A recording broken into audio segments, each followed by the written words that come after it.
So today in this video, we are going to see about polymorphism. So what is polymorphism is? Poly means many and morphs means forms. So that in a programming language, we can say that an object which will be able to take many forms, that is called as polymorphism. It is a most important feature of OOP concept, and it also allows us to express a feature in various forms.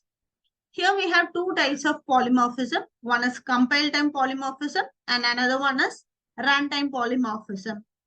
The compile time is performed during the compilation time, while as runtime polymorphism is done at the runtime progress. Here, how we are going to implement this types. First one is compilation is done using the overloading method, and the runtime polymorphism is implemented through overriding method. Okay. Now we'll see how the method of overloading and overriding is going to happen in polymorphism. So compile time is also known as static polymorphism. Okay. So what are the things we are going to see is overloading. Overloading is nothing but it is a process of having more than one method with same name and return type. In this video, we will be seeing what is method overloading also. It is an implementation of compile time polymorphism. Here we have the type of parameters. For example, we can say addition, integer and integer, or addition, integer and float, or we can say addition, string, comma, string. Here the same method name is same, but each method will call different type of parameters. That is the example. Here in this video, we are going to see about this program, how we are going to access the overloading using the type of parameters. Let me open the program page. So now let's write the program. First thing is we have to include the package,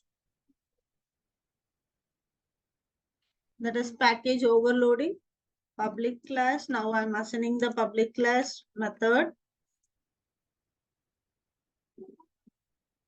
overloading.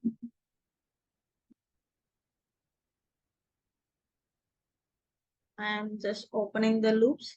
So here I'm going to assign the private static void main function as display function of integer a. Again, I'm opening the loop and I'm just giving the system.out.println. So what is supposed to do is it has to print the arguments and which is plus a. So this is, it has to be supposed to print, and I'm assigning the private void main function, private static void main function display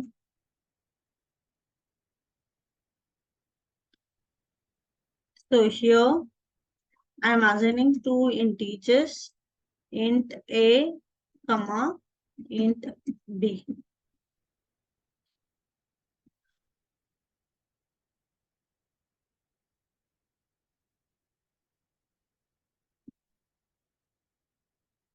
So again, system dot out dot println. So here also the same thing, arguments, but here we have taken two integers, right? So arguments plus a plus and plus b.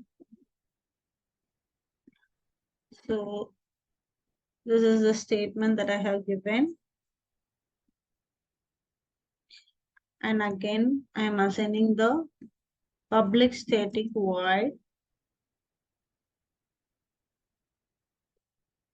as string dot args.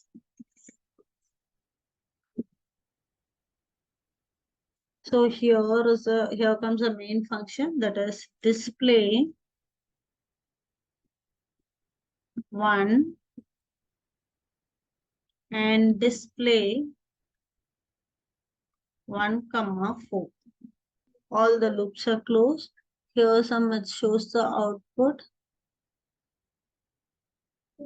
system dot out dot println, right? Fine. So now let's save this program. So here I have just taken two integers, int a and int b. So here the method is same, but what I'm going to do is I'm just going to consider any of the, either it may be an integer or it may be a float number or it may be either string also. Here what it has to do is it has to display the values which I have given here, 1 and 1 comma 4. Now let's run this program. So here you can see the output as arguments 1 and arguments is equal to 1 and 4. That is arguments. First I have asked only the first integer value and second I have asked the both integer values. So it is displaying the both values. Clear? So this is the method of overloading in polymorphism Java. We will see the other types in the next video. Hope you are clear about this topic. Have a nice day. Thank you.